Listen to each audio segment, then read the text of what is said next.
Today's guest speaker is Sergeant Major Antonio S. Costa. Sergeant Major Costa was born in Sacramento, California. He joined the California Army National Guard in 1999. He completed basic combat training at Fort Benning, Georgia, and continued on to Combat Medic AI Advanced Individual Training at Fort Sam Houston. In 2010, he deployed in support of Operation Iraqi Freedom. He currently serves as the Operations Sergeant Major for the California Army National Guard Recruiting and Retention Battalion. Sergeant Major Costa has had various military assignments, to include HSC 224th Sustainment Brigade, 223rd RTI, and MedCom.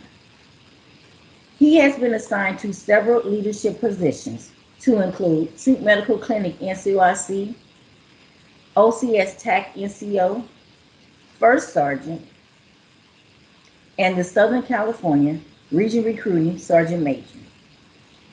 He has completed all military leadership courses, to include Army Basic Instructor course, Master Resiliency Trainer course, the Company Commander First Sergeant course, and the Army National Guard Recruiting Retention Battalion Pre-Command course.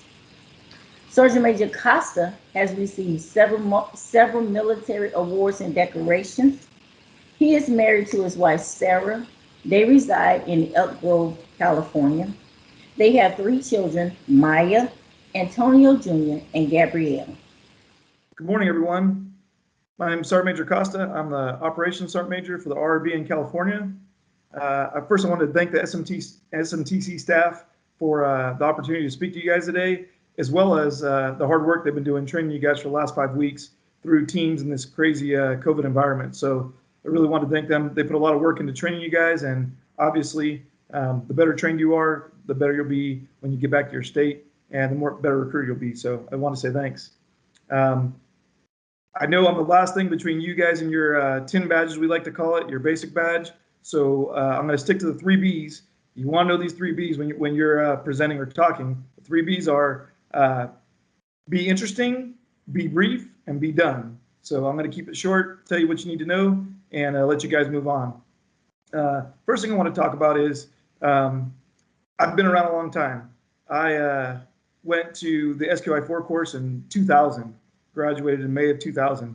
And it's funny because I went back for SLC and I had to turn in my SQI4 certificate, and the instructor, Sergeant Major Roberts, he's out of NGB now, then he was the E7, we were both E7s, he read my certificate and he called me a dinosaur. He said, Costa, 2004, you're a dinosaur, and this was in 2012. So at the end of the course, as we're signing my 1059 and I got exceeds core standards, I looked at him, I said, I guess the dinosaur still has a few good years left in him. So it was pretty fun. It's pretty interesting. But I've been around for a long time, and recruiting has changed. Obviously, I recruited in the height of the war in Afghanistan and Iraq, and it was obviously challenging. I had to answer a lot of questions that parents about the war and the possibility of not coming home and all that good stuff. So that was my big challenge when I recruited. Obviously, your big challenge right now is COVID, and obviously with a few political issues mixed in there too, but COVID is presenting a big challenge for you guys. So don't let that get you down. Find new ways, and you'll be successful. As I said, I started recruiting in 2004, and I don't know if they said you guys my bio or not, but I won't go into it all. However, I recruited until about 2009-10, got an opportunity to go to Iraq as a medic, went to Iraq for a year, came back, recruited for a little bit more, became a GC, then got promoted, all that good stuff. Left the command for about 3 years, went back to my old medical unit full-time as an AGR, and I was the first sergeant over there. Great opportunity, got to actually spend some time with the M-Day people that you guys enlist and that I enlisted. So that was a great opportunity, and then came back up on the promotion list, and I'm back here in recruiting again. And the reason why I tell you that story, not to go over my bio with you, but I want to tell you that story, is that the opportunity within recruiting is here. We have the unique opportunity that other units don't have, to where only 79 Tangos can be promoted within our command, as opposed to 11 Bravo competing in 3 different infantry battalions. We have 1 battalion per state, and it's shut down to just 79 Tangos as far as promotion goes. So you may be like me, 15, 16, 17 years down the road, you may be the next sergeant major in your command. But the thing is, the opportunity is there for you. Very few MLSs can you, for infantry, for example, if you want to get your EIB, you can't just say, hey, I'm going to work really, really hard, and in a year from now, I'm going to have an EIB pinned up on my uniform. It doesn't work like that. You got to wait till they have a course and go out there and then still pass the course. Well, guess what? In recruiting, you could get your senior badge next year if you want. All you got to do is have that year on the street and make mission. It really depends on how much work you want to put in. But it's great that we have an achievable task that it's all up to you, how much work you're willing to put in. If you're willing to put in the work, that senior badge will be there for you. And then, a year down the road, you put the work in again, you're already at the expert badge. So the opportunity is there. You have a lot of opportunities in front of you. Just make sure you take advantage of them and put the hard work in. And the second thing I noticed with our recruiters that are the ones that are more successful and less successful. The ones that are more successful, I noticed, take a lot of pride in what they do. They don't want the month to go by and see that donut, which I'm sure you guys already know donut means zero, but they don't want to see that donut next to their name on the production spreadsheet that we send out every month.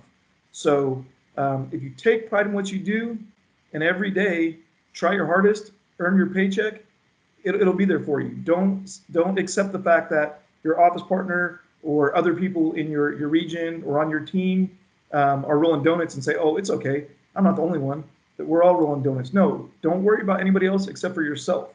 Take that pride and say, I don't care what everybody else is doing, I want to make mission. And as long as you do that and you keep that in the back of your head, I guarantee you'll be successful. Next thing I want to talk about is the honesty and the follow-up with your recruits. We have the unique advantage that USAREC doesn't have in that we could already identify the vacancies that are available in our state and work with our recruits in giving them the exact job they want. As opposed to USAREC, they are kind of limited to jobs when they get off the floor. They may only be able to offer that guy or girl 3 different jobs. We have the unique advantage to where we could look at all of our UMRs across the state and our vacancies, and we could get them that job. So make sure you take advantage of that and talk about that. But in doing that, the other thing is follow-up. Once your soldier gets back from training and they have to go through the gold phase of RSP, it doesn't necessarily stop there. Make sure you work with them. Make sure they get their bonuses. Make sure they have a good contact number from the unit. Make sure the unit's taking care of them. Answer questions. The more you follow up with these soldiers, the more referrals you're going to get from them. I think after my first 2 years of recruiting, I got half my mission just based off referrals. And it wasn't because I was special. I didn't do anything special besides do what we're supposed to do as NCOs and take care of soldiers. So make sure you take care of your soldiers and they'll take care of you. Why go look for a bunch of new people when you already have people you already have soldiers you've enlisted that are going to bring you recruits? Make sure you take care of them.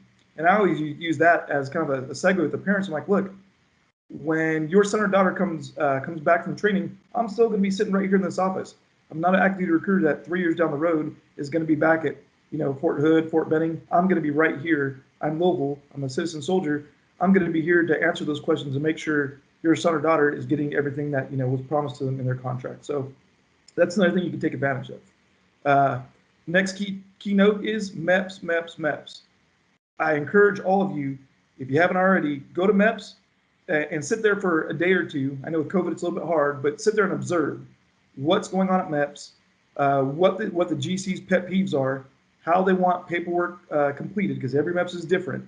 Spend time with your MEPS GCs and make sure you're building the packet administratively correct to the way they want it, because we all know there's a regulation and then there is how does that individual want it done. So spend time with your MEPS, make sure you're completing the packet the way that they want to see it, because that's going to work out for you in the long run.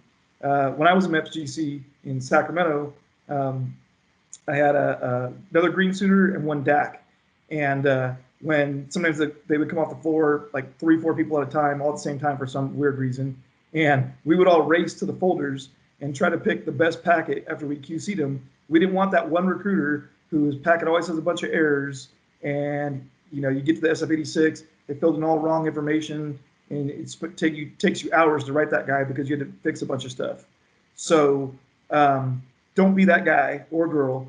Be the recruiter that does things right, and you do it the way your MEPS GCs want it done, and you'll be in the front of that line. You have a good relationship. And then when you do make a true honest mistake here and there, they'll be willing to fix that mistake because they know that 9 times out of 10, your packets are squared away and they're good to go. So make sure you make that relationship with your MEPs and put forth good effort and good packet.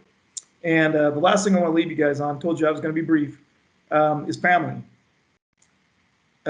Unfortunately, in recruiting, it takes a toll on your life. It takes a toll on your family. Our families, have to kind of suck it up and drive on when we're spending these long hours. You get up, do a MEPS run, 4 o'clock in the morning. By the time you get done with MEPS, take the applicant home, put your G card away, and get home. It's like 9 o'clock. And I know for some of you guys that are more rural, you have to drive 2-3 hours in all kinds of different directions just to get the MEPS or pick up applicant or wherever you got to do. Some people have to fly. So first thing you need to do, if you haven't already done this, go back with your significant other or your mom, your dad, whoever your people are, and let them know, hey, I have this job. It's going to require a lot of me. Please be patient with me. Please let me know when you need more from me. But this first year is going to be your hardest year. Let them know, hey, this first year is going to be hard. I'm going to spend a lot of time, but it'll get better. If you talk to them about that ahead of time and have that conversation, and they can at least know to expect it, and they can know to work with you. So make sure you do that. And in addition to that, you got your one RSP drill weekend. Some of you guys may have to support units with retention, just depending on your state. But those other 3 weekends that you have off, make sure you spend time with your family. Plan something to go do, even if it's something small, doesn't have anything crazy. Just make sure you spend time with your family, because at the end of the day, we get a lot of the gratification from the job. We get the badge upgrades. We get the promotions. We get all the stuff out of it. And yeah, you get a paycheck that obviously, you support your family with, but they don't get all the gratification that we get out of recruiting. So just make sure you spend time with your family and let them know that you're working hard for them and you're trying to make them proud. And in turn, they'll give you that support you need. So that's it. As recruiters, we like to talk a lot, and I could go on and tell you guys more stories, but don't want to do that to you guys. Again, congratulations. I know that 5 weeks was rough. I guarantee if you would have went down to Peck, you would have had a great time. Arkansas, oddly enough, is a great place, good people, great food, and it's a fun time. So hopefully when you guys get to go to maybe the R2 TLC or SLC or the Victor 7, you'll actually get to go down to Peck and spend some time down there. But again, good job. I'm glad you guys followed through with this. You'll pin your badge on your uniform and go out there and hit the streets and stay safe. So thanks again and good luck. Thank you, Sergeant Major Costa, for those encouraging words.